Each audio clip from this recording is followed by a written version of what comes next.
So, what does the verse imply about the role of Vidya and Avidya in spiritual growth? So avidya is avidya basically implies ignorance, Okay. and vidya is knowledge, but not in the way we understand ignorance and knowledge. So ignorance is basically when we don't know the nature of the self, we don't know the true nature of reality. So all the things that the senses present to us, all the things that the mind conceives, all the things that the vital craves and desires, they are considered as the real things. Whereas one may have contact with God in some way, like in religion, but still it would all be in the realm of avidya. Whereas means all scientific knowledge. All this will be avidya. And it's only the knowledge of the reality and how it connects with this universe that is vidya. So, does it mean that you have to abandon avidya because that is the real thing? This is the question that the Rishi is answering. Because many people think like that. They say, ki, I'll give you an example of somebody who long back was mentioning to me that he wanted to study history. And he went to a guru, and the guru said, you have to find the divine. He also had this urge, spiritual urge. He said, then why you are wasting your time studying history? So he left and he joined an ashram.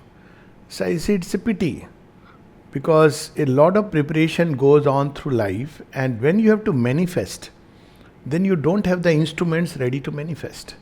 Say, for instance, the Gita is given by Sri Krishna. Now, Sri Krishna is the divine himself, but at the same time, he has the instrument ready to express those greatest truths. We see with Sri Aurobindo. Arjun, he has the instrument ready to fight a battle. So, the preparation that goes on during avidya is a preparation of the instrumental nature. That's one part, which is important because this world has a purpose to manifest the divine. That's why Sri Aurobindo calls it as the basis of the divine life. So, you have to lead a divine life. You can't lead it if your instruments of thought, feelings, speech, action are not prepared. You may experience Shiva's music in your inner meditation, but when it comes to life, your words may be a cacophony. So it's important to prepare the instruments which takes place. Now why? Because that time you are focused, you don't know about the divine.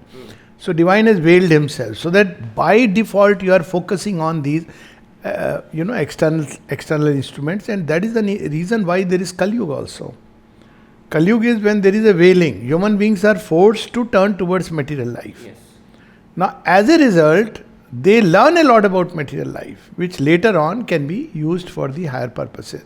This is one knowledge which comes through avidya. Secondly, the experiences of avidya serve as a feeder for the true life. For instance, people say you must love the divine. Yes, absolutely true.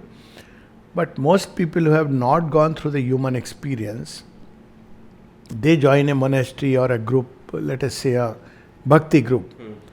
But their human emotions are not ready.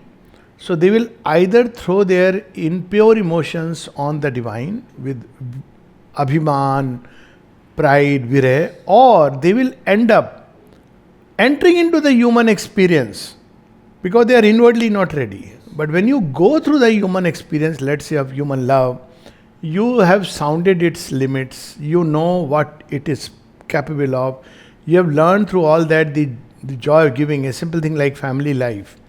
Now, in a family life, people learn to give perforce. You have no choice by default.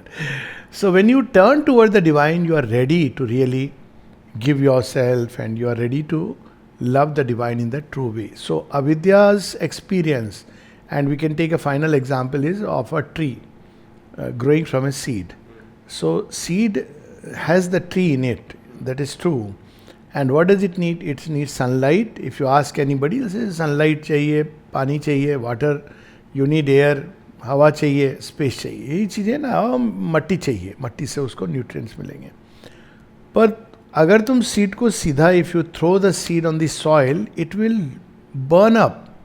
It won't release the possibility. So a seed must enter into the darkness, struggle upward against the resistance of the earth, towards the sun. It is attracted to the sun, but it does not know. So it is struggling in the darkness. But in the process, it throws roots in the soil, and these roots eventually become a feeder for the whole tree to climb. So this journey through the darkness is avidya, and it serves a purpose. So journey through ignorance has its own meaning. That's what the rishis are saying. Now, would integrating both Vidya and Avidya resemble the Gita synthesis of Jnana and Karma Yoga, or is Isha Upanishad pointing something even more radical? And who are the wise, Dhiranam, being quoted? Is it promoting second-hand experience because the wise have said so? Yeah. It's not. So is it Yeah. promoting second-hand experience? So first part about the Gita, there is a verse in the Gita which is equivalent to this. Not the Jnana and Bhakti is when you have started journey towards Vidya. Then the yoga part comes. Before that, the yoga is subconscious.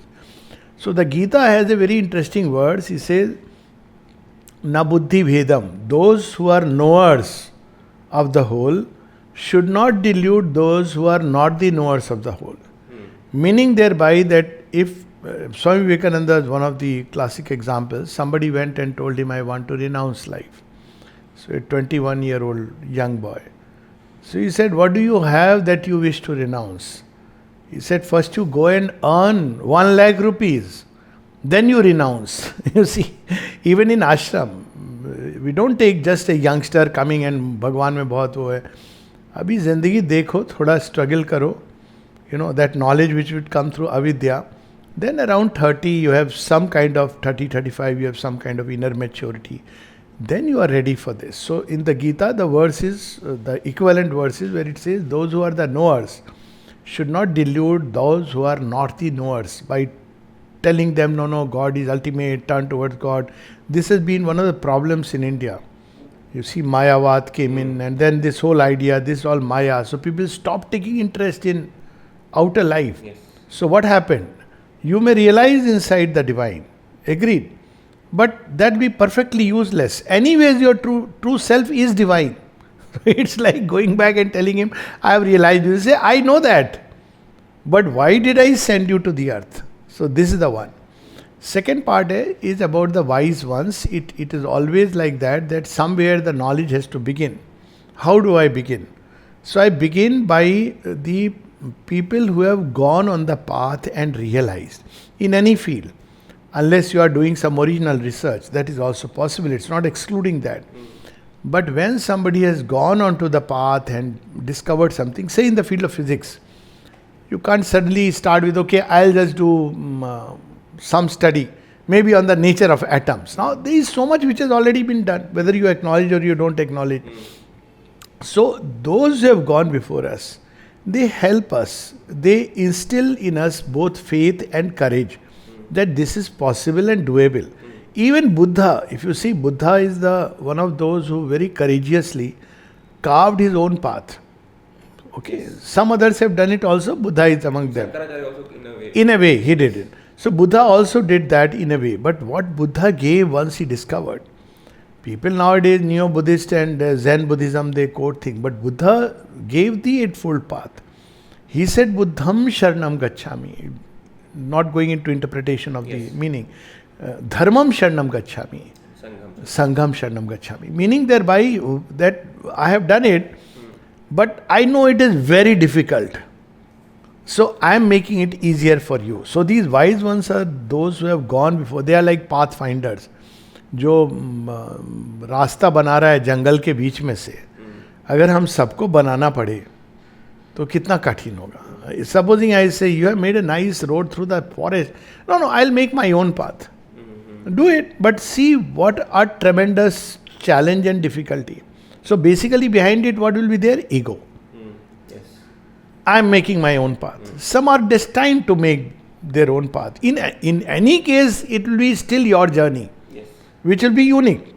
Even when the path is made, you will go through your own unique experiences. That's fair enough.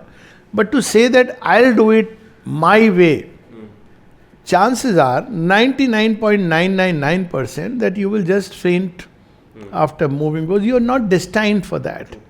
So wise ones, meaning thereby it's an assurance that those who have gone before us.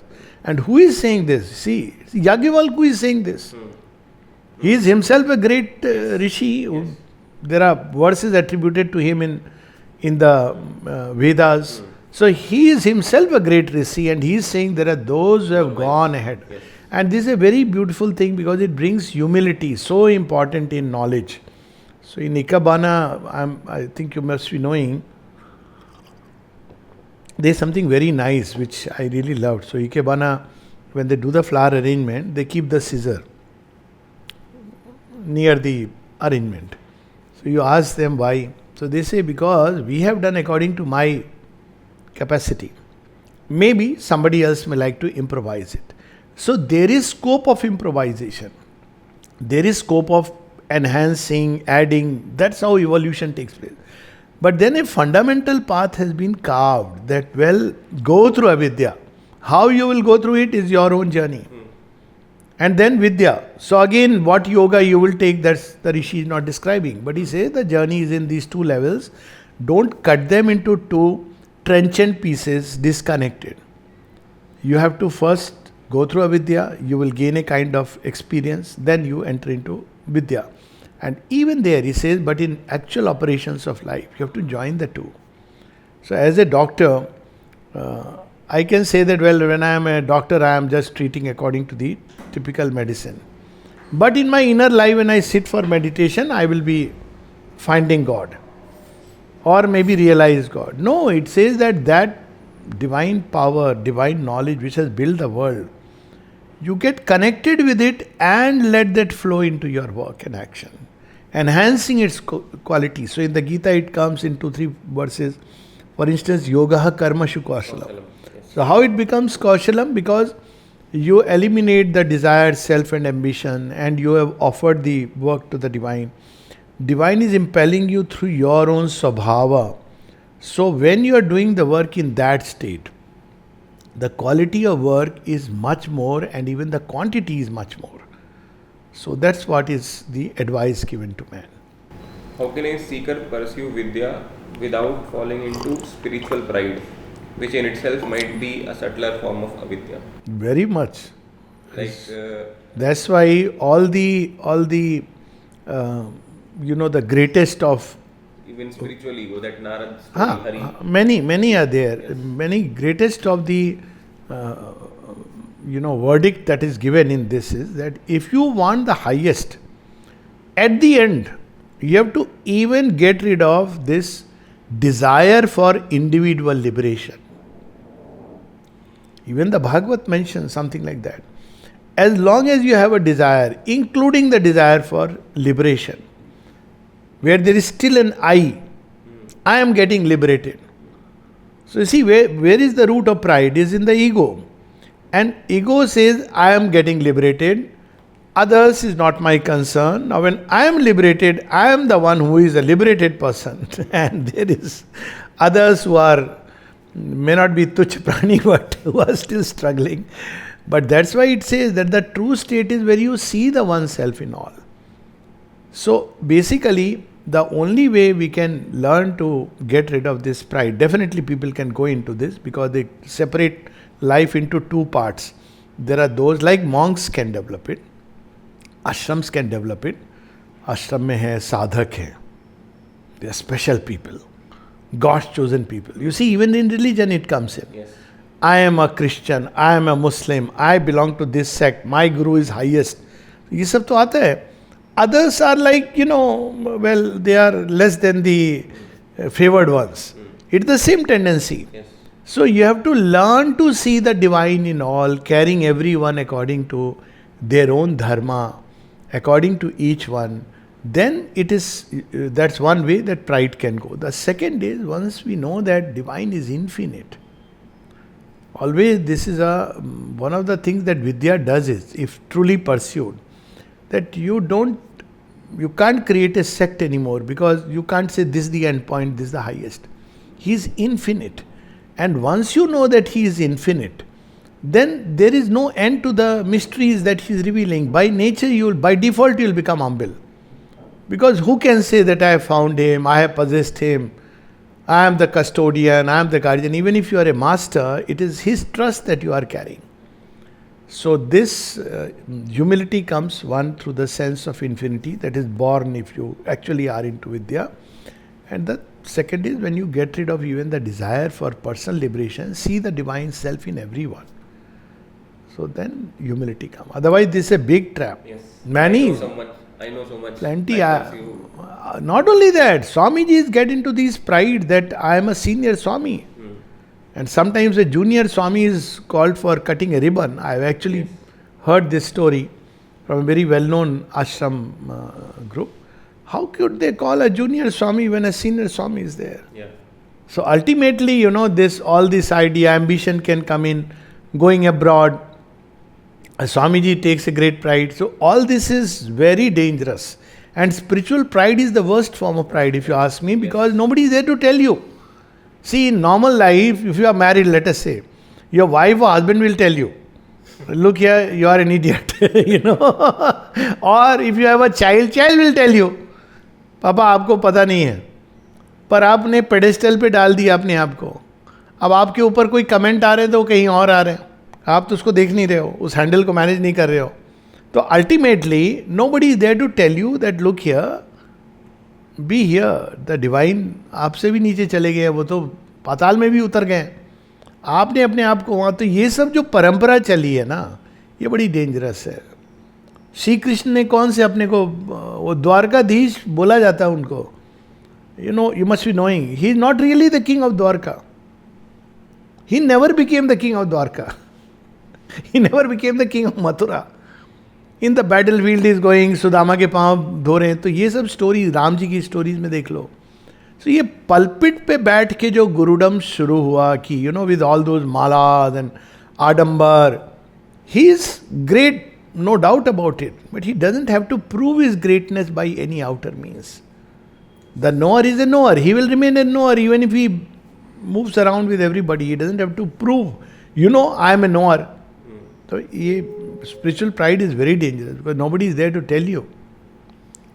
Why does the Upanishad not define what exactly is attained through Vidya? It leaves you over there, right? It doesn't define like what is... Yes, so that is about the whole of Isha Upanishad. Through Vidya and Avidya. Is this ambiguity deliberate? And what does navigation while holding both true and false views at once look like? So that's true. No, they are not true and false views, but that's why Let's call it Vidya and Avidya. Avidya is actually not an absence of knowledge. Avidya is partial knowledge. So there is knowledge of the body, which is Avidya. Knowledge of the mind and its working is Avidya. Yes. But it doesn't mean it's no knowledge. There is a truth in it. Yes. Like, you discover medicine and it has its own place. Even Swamijis and Babajis go and take medicine. So the point is that why the Upanishad leaves it, I suppose there are two reasons. Very difficult to say why Rishi Agwal. One is this kind of a style of writing. It stimulates inquiry. So precisely what you were saying now, wise ones ne keh diya, humne ghol ke pee liya. So it is very much like the way of the Buddha, that you stimulate inquiry and reflection, and that opens doors to knowledge. That's one. Second is that if you look at the mass of Upanishadic or the Vedic literature, the way it has been come down today, so this is a very, very powerful direct statement which is actually revealing to you, things which contradict the main mass of the teachings where people have, if you see Mundak Upanishad, so it's all ultimately you say this is a lower knowledge, this higher knowledge and go into the higher knowledge. So the Rishi is very, very beautifully, without describing, he is saying no, that is not the path, but he is not contradicting anyone. See, the moment he describes, he would have to contradict. So very beautifully he is navigating. Probably some of the Rishis may have been present during that time. So he is saying, I am expressing my viewpoint, you think about it.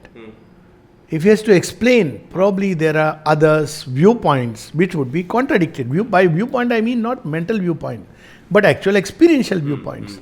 So you can come and sit here, no? So bring that. So this is why the Rishi is explaining like that. So, but this is a very beautiful, it's an aphoristic style of writing. And aphorisms they knock open a door. It says that there is no it says that there is Vidya and Avidya, but it doesn't tell what is the destination if you pursue either Vidya or Avidya. It doesn't say. So Yes. that's why, you see, when Sri Then Aurobindo wrote... is this ambiguity deliberate or not? Yes, so Sri Aurobindo wrote, Mother speaks about Sri Aurobindo's aphorisms, if you have read them. They like, for instance, I'll give you one of the aphorisms which will be connected with that. He says, when you have passed beyond knowings, then you have the knowledge. And he says, reason was the helper, reason is the bar. Now, this is aphoristic way of writing. It doesn't say how, you figure it out. When you have passed beyond enjoyings, then you have delight. Desire was the helper, desire is the bar. So, these aphoristic style, the mother explains, can knock open a door inside the mind by the sheer shock of that statement. So, he is deliberately doing it, as I understand, to suddenly give the mind a kind of shock which opens it to a new understanding. When you explain everything, then there is a problem sometimes. While explanation has its place, but it also creates problems because something you have explained too neatly, and who knows explanations if somebody is explaining. Isha Upanishad people have explained in an otherworldly way. So it can actually bias you in a wrong way.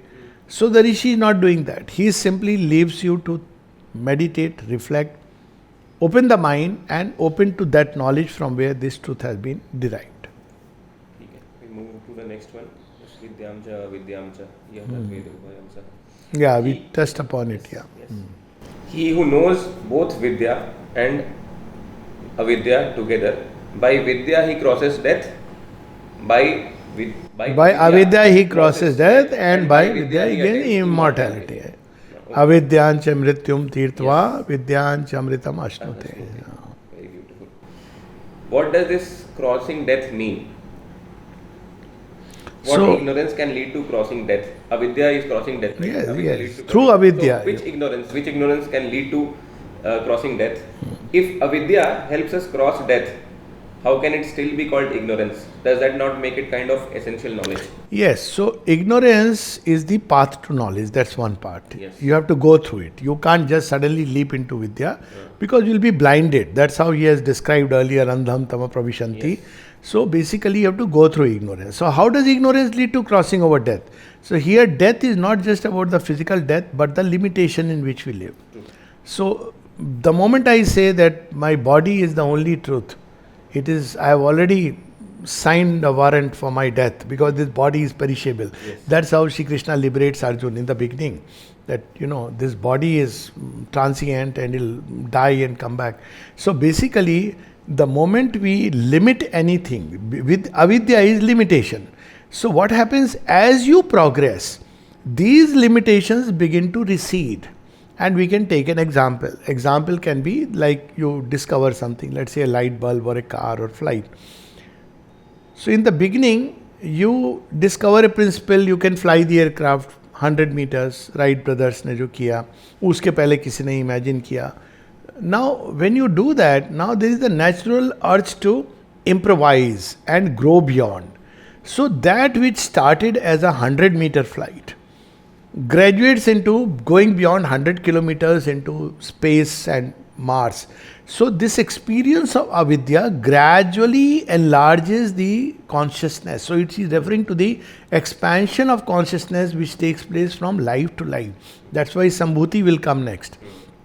So basically we have to enter into that limitation, and because there is something in us always which is striving for the highest universal, so we'll go step by step. Now why step by step? Why don't you just break free?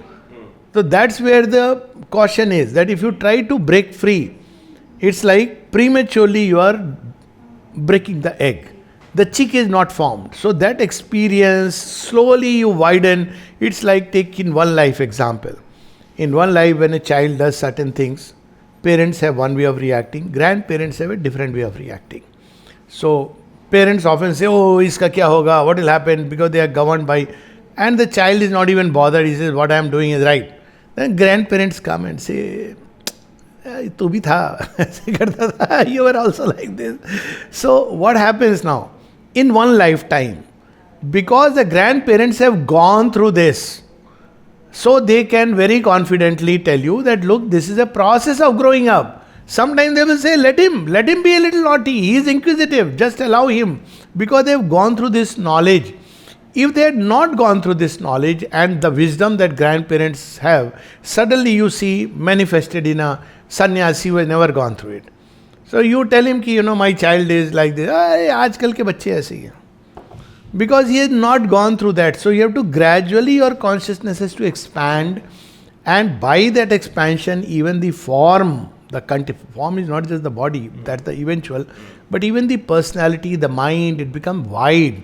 So for manifesting Vidya, you are now ready. So as you go through the process of avidya, a time comes when you understand that limitation is basically one of those things which you are the one who is creating limitations for yourself, but actually the scope is limitless. All people who go through this eventually reach a point. And when they reach a point, they are ready for the next level of, opening. So avidya takes us beyond death. So it takes you from one kind of death, limitation basically, death equal to limitation, to another, till, and whole evolution. If you see history of humanity is that. So as you go, take for instance the life of Rama. Rama ji is in the midst of monkeys and he has to give a certain dharma, where it's very principled kind, it's very highly ethical dharma, whatever people may question. But Krishna breaks it. Now humanity is little more ready. Imagine I'm not even bringing in Shri Aurobindo, that's still another level. But what Shri Krishna taught, suddenly you come to a monkey and try to tell him. A human, with a monkey consciousness, he cannot understand that. He has to discipline himself through the method of Rama, restraint, sanyama, maryada. Shri Krishna, sarva dharman parityaja mamekam sharanam vraja.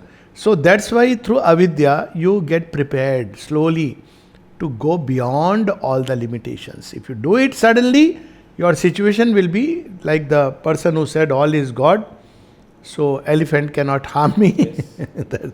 That's why. And what does, if Vidya leads to attaining immortality, what does attaining immortality feel like in the context of daily life? Is it a mindset? Is it some sort of freedom? No, by mind you cannot do it. I understood. So I'll tell you why it doesn't work. Mindset can be a starting point, because what the mind thinks constantly, it tends to ultimately become. But if you just adopt it, and classic example I'll tell you, in a typical Indian household, Gita is known, revered, read. Every occasion of death you read it, many of the Gita Parayan part. You see how people react to the possibility of death? They are frightened. But immortality is a fact of experience. And that experience comes when you suddenly, by some reason, some path, some grace, call it whatever, Yamaveshe vranute tene labhyas tasye satma vibhranuto tanu swam, you get the touch of the infinite. This is the immortality spoken of here. There is another immortality by the contact with the soul. Then all grief, fear passes away, because you know what is immortal. So that contact comes to you as a clear conviction within you. It's like something you have experienced. After that, wherever you may be, you have gone to Himalaya and seen the beauty of the snowy summits. You come, you are talking about things, and people are saying, no, Kapil Kalpana, pure white summit. But you have gone there. You know what it means. You know the difference, and you always carry it in your consciousness. This is different from somebody who has never really been to the Himalayas, has read a book. And when he says, it's very beautiful, but what does it carry? It doesn't carry that conviction. Ask the person who has gone, and when he says, oh, Himalayas are, he may not even use the word beautiful. He'll say, oh, this is indescribable, it's grand, wonderful. Another person who has not gone heard about the Himalayas. He'll say, they say Himalayas is very beautiful, it must be beautiful, it must be very nice, I wish I could go. See, mind's belief will never give you that which comes through direct experience. After that, what happens? Fear of death vanishes. When you have gone through, touched immortality, then you know it's the difference between what Krishna is saying and what Arjuna is receiving. So for Arjun, it is still a mental concept, necessary for his working. But for Krishna, it's a reality. So he says, you are doing shok for all these people. So momentarily he is all prepared, geared up. But the experience of Vidya, the experience of that truth of immortality, when does Arjun get it? See, he is being told from chapter 2. When is it that Arjun says Nastu Moha? When suddenly, and yes, after the vision, he says, now I know what you, what, yeah. Yes, so he says, I know what you are saying, I understand, because I'll do whatever you say, because this idea that death, somebody is dying, somebody is being born is gone completely. Nasto moha. So when you have the actual experience of the immortality, moha nast ho jata hai. You get the memory of the true self within you. Okay. Now, why does the text say together, Ubhayam Saha? What happens if we try to split the path of the world and the path of the self? In practical terms, how do we hold both Vidya and Avidya in a single action, say while earning a living or raising children? The Gita is a very good example. So, Karna and Arjun, I'm just giving an example, they are both declared to be great warriors. And there are greater warriors, apparently. I mean, nobody has tested. My own belief is at that point of time there was Arjun is unparalleled. This is my own reason. I have reason for it. But Bhishma is Ikshamrityu. And Drona is a master in his own right. Karna, of course, we know, trained by Parshuram in all the Dhanur Vidya. But then what is the difference? The difference is all their actions are motivated by some kind of ego, whether a sattvic ego of Bhishma, I must guard the throne, or the Rajasic ego of Dronacharya that after all, I am in this army, which this nation, whatever it be, even if I am wrong, I must do everything to make it win. And in Arjun, who knows that now it's not a personal battle that I am fighting. It is a dharma, and whatever Krishna does, I am here only to do that. So he is following the command of Krishna to a point where even sometimes is to put away the rules of engagement. Leave aside the justification and non-justification of Jadra's birth and Karna, etc. But now he is only fulfilling Shri Krishna's will on the battlefield. So that is the big difference of joining the two. In the first case, Karna, etc., they have not joined. So they are all believers in God. It's not like they are non-believers. But when they are in the field of action, action is dissociated from dharma. Or they have their own understanding of dharma. That, well, according to me, if I am a king, I must be ambitious and I must go. This is their dharma, of what Gita would say as a dharma. This is their thing. And when you are joined to the divine, then the only dharma, which is the highest point where dharma should take you, is fulfilling the divine will. Nothing else matters. And the divine will in Kurukshetra has been shown to Arjun, Kalosmi Bhava. I am time the destroyer. So he has to fulfill, engage in a grand destruction. This is an example that when the two are dissociated, then you are governed in your actions by certain principles, moral constructs, or by blind ambition, desires, which creates confusion in the world. That's why there is this, later on, they create a lot of confusion because, take for example, Operation Sindoor. So, we don't know what would be divine will, but 71 war, when India was right up to Karachi or Lahore, so at that point of time, Mother had sent a message, take over Pakistan. She had sent a message. Indira Gandhi used to come. But for her own reasons, she could not. For Bangladesh, she had put all her force behind liberating Bangladesh. Now, if you go by the moral yardsticks, no, we shouldn't do it. But if you went by the spiritual will, you would have prevented. People often say, what would have happened if, people came and joined? No, that's a different problem altogether. If the divine will sees, it arranges everything. Maybe it could have been like a confederation, where you would have been Balochistan, would have been this. But that time, for some reason, one didn't go. And people would say, morally, you are very nice, you went and then you came back, what great you are. But you created confusion. With all the best intentions, you created confusion. Bled so many. From 71 till today, we are bleeding. So, when you fulfill the divine will, basically it's that, then you are using avidya and all that you have gathered, the experience there, to fulfill the divine will. But when you dissociate the two, then you are acting according to highest is duty. That's the conception human beings have. But even duty is itself a question mark, because even the sattvic idea is not necessarily the highest. That's why Sri Rama at times breaches that. He kills Vali. Killing Vali is important. People may say that, you did something which was adharma, but he has done the highest dharma. He must be removed from the way, whatever it is. Ravan must go. Doesn't matter, Vibhishan comes and... But imagine, if a person said, no, here I have to just practice my archery to the best of my knowledge. But here he knows there is the will to be fulfilled which he has embodied within himself. So that is the big difference between joining the two and cutting the two. If you cut the two, then when you enter into the field of action, you are disconnected from the divine reality. Then you can at best say, he is a Sakshi, I am acting according to my very good intention. Good intention mean nothing in front of divine. They are human intentions. Good and bad are both ignorance. Krishna's action in Mahabharata, is it good or is it bad? But human beings till date say. There are people who say he has gone to hell because his intention, he created the war. But it transcends good and evil. So human beings at most can reach up to sattva, and that is also very rare incidentally, where they act in the best of intentions. But that best of intention is still an ignorance. And ignorant action, even with best intentions, can create confusion in the world.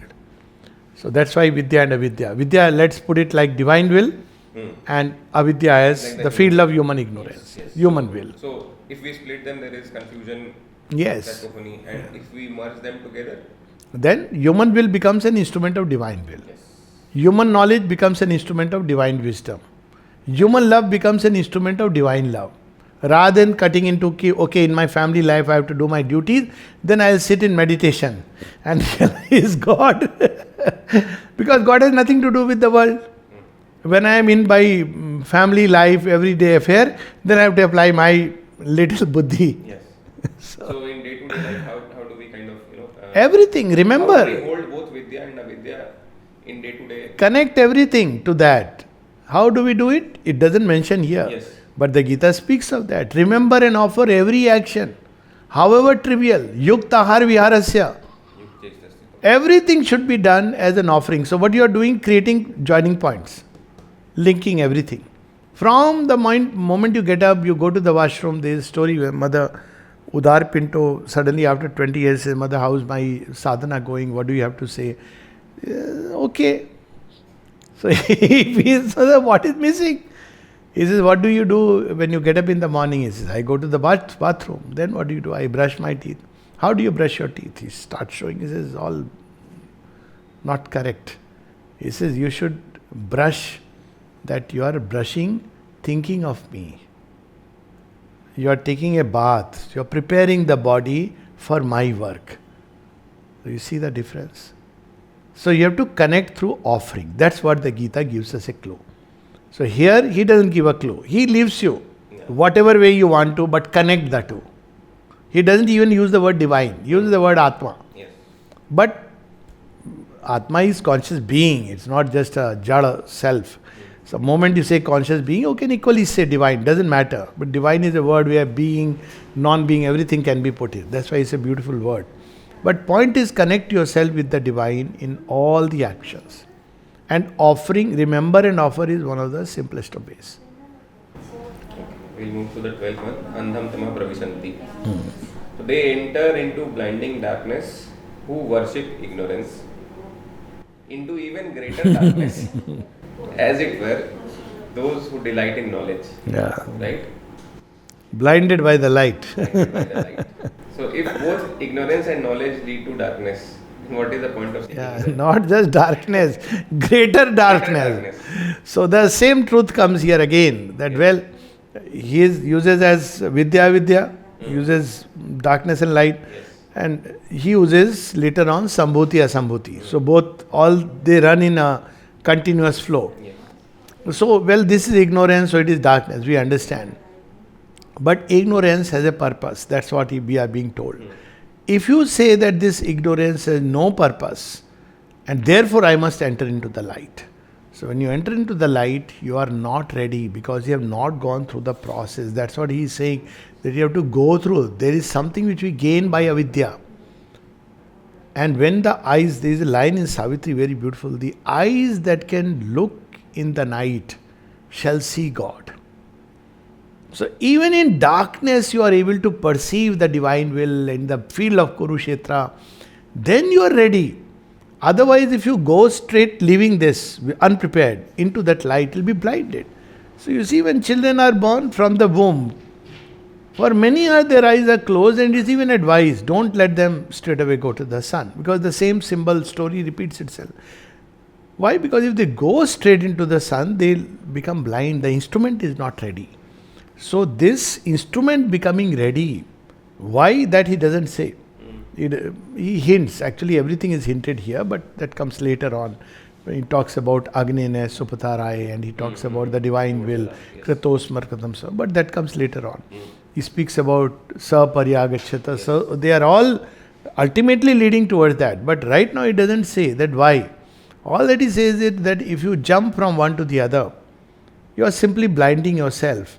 Because there is a truth to know here, there is a work to do here. Otherwise, you say there is no, if you are in light, there is nothing but light. So, even whatever is the field of darkness, things are happening, but you cannot perceive anything. So, then you are again, okay, you have gone into light, but that has no purpose for the totality of the divine. Why it is a greater darkness? Because you don't see the divine in its totality.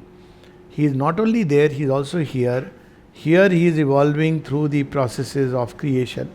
That's why you have the story of Martand, the eighth son, which has been thrown into this darkness and is gradually discovering itself through form and name. So why it is a greater darkness when you go there? Because you lose this sense of the world, which is also a manifestation of the divine. So that's why the Rishi is advising, don't enter into that. We have come from light, but we are here for a work to do. If we split the two and jump from one to the other, then we are again. What is the point of seeking either? It's because of the manifestation. It's not about us. That's how the process is going on. Light is constantly manifesting in terms of the right now darkness, building forms that can embody light. Let me put it like that. That let's say that, a person is making a light bulb. Why? Because out of kerosene lamp we can graduate onto light. So what does he do in the beginning? He doesn't make a 500 watt bulb. He makes a 0 watt bulb. At least he sees tungsten can bear it. But eventually in that process, one day he will flood the world with light, this field with light. And this process through which, because that manifestation of light. Now an individual may say, I am not concerned. He may go away, it's up to him. But this is the process going on. There will be somebody in whose brain a light will burn. He will become an instrument of God. So when we say what's the point, it's God's point. So that's why Shri Krishna tells Arjuna, this is my will, this is going to happen. You don't want to do it, you have a choice. You can step aside. But this is going to happen. Now there are people who would say that, I am not concerned. But they will never get the totality of the divine. That they should know, that I am entering into a greater darkness. I may use the word that, I have discovered something inside, but this is not the complete truth that you have got. And that's why the Gita uses a very interesting term, Samagram Mam and Vasudevam Sarvamiti. And it says that is rarest of rare. So Samagram Mam, knowing the divine in all its principles and parts and activities, and not just in that state of samadhi and transcendence.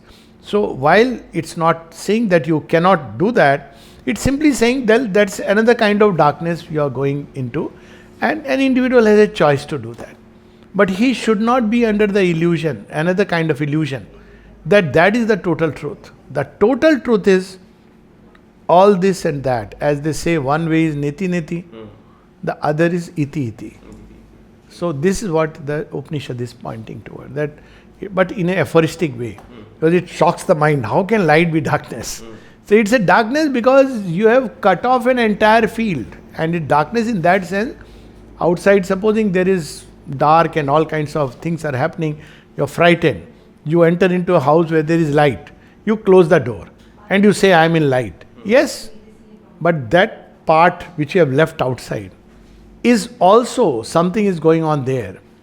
So your light, which excludes the whole field in which the working of the divine is going on, is now in a state of darkness, even for you, because you don't know anything about it. So in that sense, it doesn't give us the complete integral reality. Those who escape from the avidya, from the darkness and enter into the light. The real thing is that bringing this light, let us say you go, you discover possibilities, you come back, activate it in the world. That's how world advances. So you are participating in the movement of the world, which is also divine. That's why again and again this becomes a gospel of divine life. That in the world you have to bring in the higher truths and activate them here. Because here too the world is a divine movement. That's what the Gita is, the Upanishad, because it starts by saying Isha Vatshyam idam sarvam yat kincha jagatam jagat. So if you cut it off, enter into light, no doubt, yes, but you will never get the complete truth. So it's the integral truth towards which the Rishi is pointing. So we should pursue it to experience integral truth. Is it that? Yes. Which means both the divine in his supreme state. Yes, and the divine in the manifestation. Yes. That's it. So these two must be combined. If you go into one, excluding the other, and there are people who do that, and they have a right to do that, but that is not the highest understanding.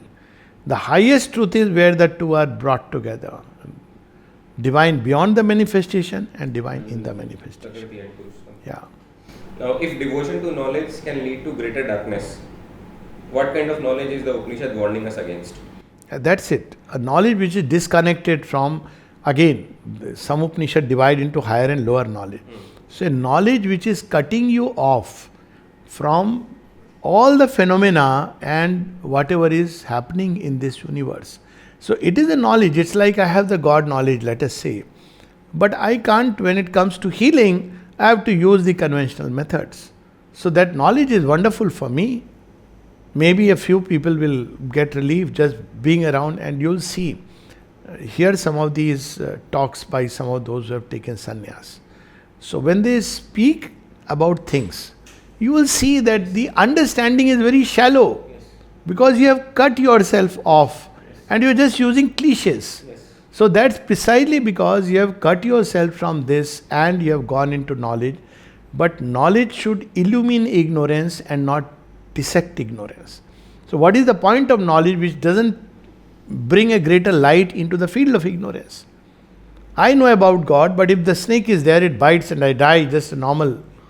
So knowledge is helpful if it illumines the fields of ignorance. So that knowledge is obviously a one-sided knowledge. It is not using the word ignorance for that, it is vidya, but it's a one-sided knowledge, partial knowledge. How do we distinguish between vidya that liberates and vidya that deepens the darkness? In a world flooded with information and pseudo-wisdom, how do we practically know when we are walking deeper into light or just more refined darkness? So there, actually what it's saying is it's a little different. This what you're saying about pseudo-knowledge, that's very common. That's a different thing altogether. People have not experienced the light. Yes. In ignorance, they can claim anything. Yes. And it's like, bhaiya, mere paas hira hai. Ab, supposing somebody has never known how to distinguish the real hira. So, you have to just go by belief. But here it is pointing towards something else. People who have actually liberated, vidya does liberate you. Even the vidya which leads to. But this liberation is yet not the complete liberation, because it's a partial dependent liberation. What I mean by that is that a liberation which is conditional, by definition, cannot be complete freedom. So condition is what? Being away from the world. So what do the yogis do who follow this path? They minimize their contact with the world, because contact with the world is contaminating. So, but little bit they keep in, otherwise they try to go more and more into samadhi. Then they say the final liberation will come when I'll drop the coils. So there is nirvana and the mahanirvana. That's how the whole thing comes. But is that really liberation which is dependent on an external condition by default? Freedom is freedom. Even in bonds it should be freedom. So yes, Vidya does liberate, but it's not a complete liberation because it's yet a conditional liberation, to be away from the field of ignorance.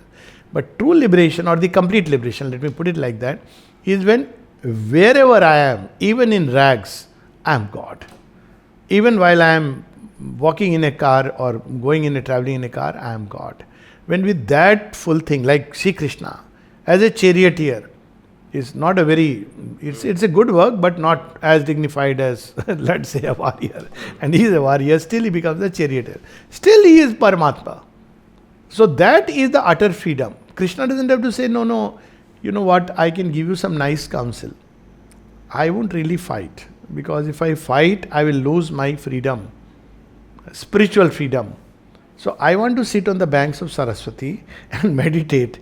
I'll give you some help, time to time, good counsel, but I can't engage in war. Now it is conditional then, because the moment you say that, then your freedom is not complete freedom. So Krishna on the chariot as the charioteer is the sign of complete freedom. True freedom is unconditional, without any conditions.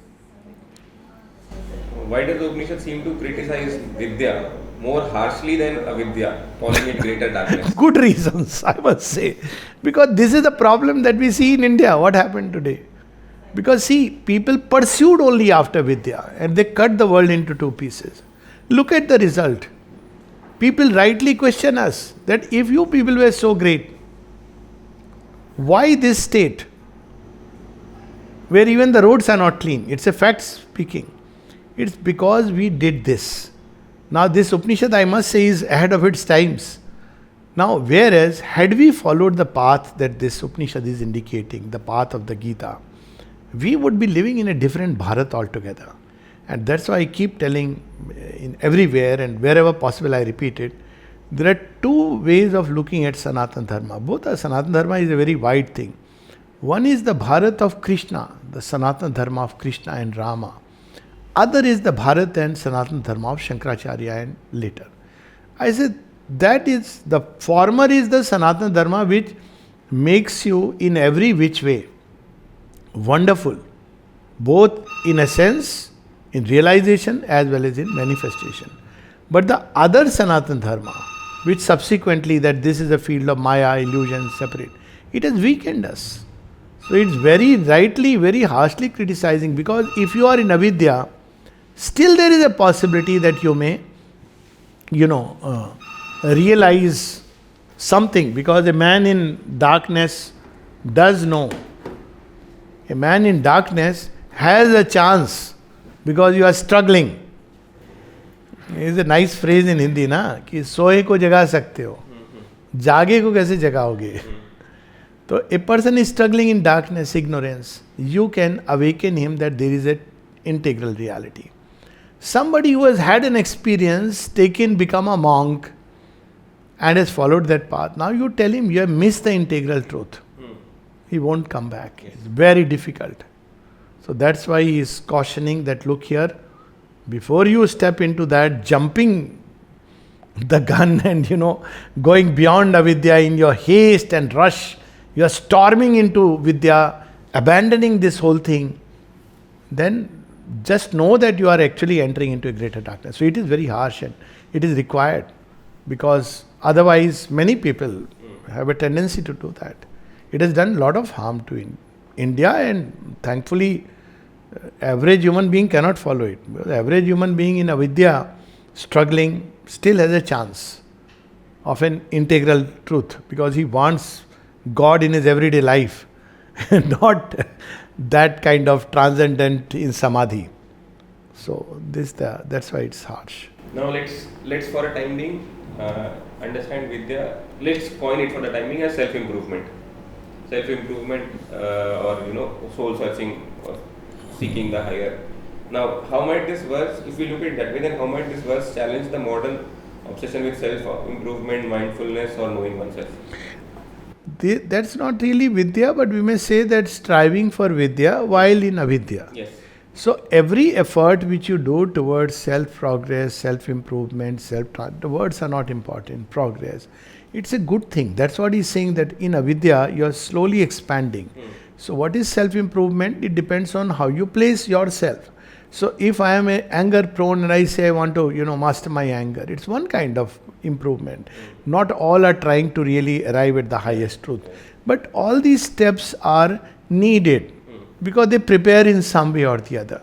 So self-improvement techniques, methods, while very far from the highest. Problem is when you say that this is the highest truth but it's okay. Many people are not ready for that.